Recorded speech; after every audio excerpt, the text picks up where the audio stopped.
Welcome to Rayesh Shikshan Sanstha's Western Region English Medium YouTube channel. Today we are going to learn subject Science and Technology Part 1 Standard 9 Lesson name Laws of Motion.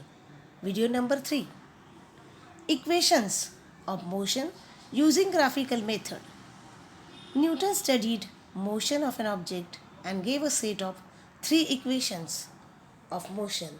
These related to displacement, velocity, acceleration, and time of an object moving along a straight line.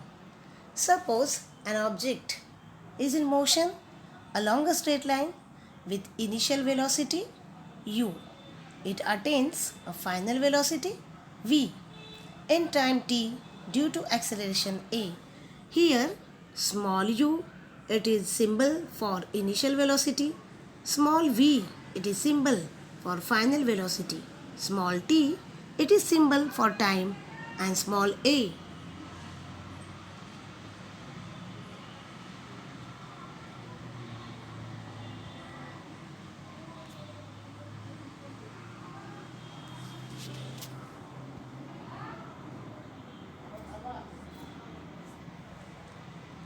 Small a symbol for acceleration.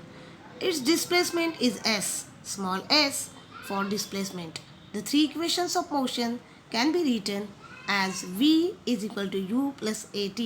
That is final velocity is equal to initial velocity plus acceleration into time. This is the relation between velocity and time. Equation describing the relation between velocity and time. Side along the figure shows the change in velocity with time of a uniformly accelerated object. The object starts from the point D in the graph with velocity u, and its keeping velocity increasing after time t. It reaches the point B on the graph as we see in the figure.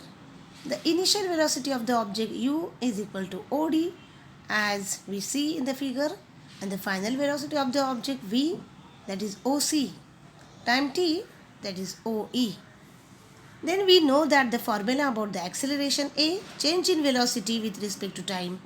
So final velocity minus initial velocity with respect to time, that oc minus od upon t. Therefore at is equal to cd, that is equation number 1. Draw a line parallel to y-axis passing through the B. This will cross the x-axis in E. Draw a line parallel to x-axis passing through the D. This will cross the line BE at A, as you can draw the diagram in your notebook and then you can observe what is there in the diagram. From the graph we can understood BE is equal to AB plus AE, and thus we get the equation from equation 1, v is equal to u plus at. This is our first equation of motion.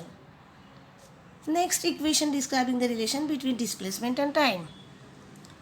Suppose that object in uniform acceleration a and it has covered distance s within time t. From the graph, the distance covered by the object during time t is given quadrangle DOEB.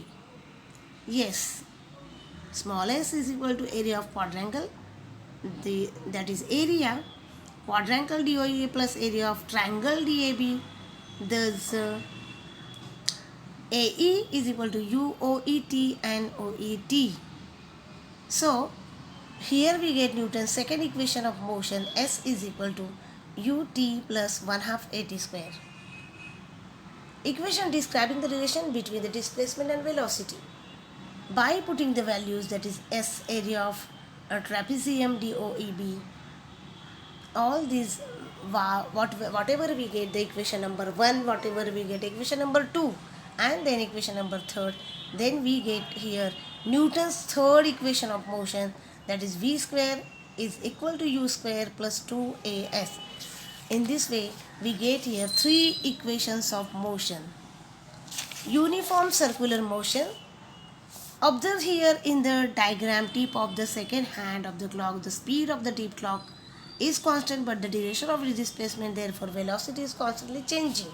As the tip moving along a circular path, its motion is called uniform circular motion. And draw a rectangular path, place the tip of your pencil and middle any side square path and trace the path. Note how many times you have changed the direction while tracing the complete path. If you increase the number of sides, play polygon and make it infinite, we have to keep changing direction more and more times. When an object is moving with a constant speed along a circular path, the change in velocity is only due to the change in direction, and thus when an object moves with a constant speed along a circular path, the motion is called uniform circular motion. Example, the motion of a bicycle wheel. And thus we get here, using the formula given below, speed is equal to circumference with the respect to time, that is v is equal to 2 pi r upon t. Do understand the concept and revise at home. Thank you.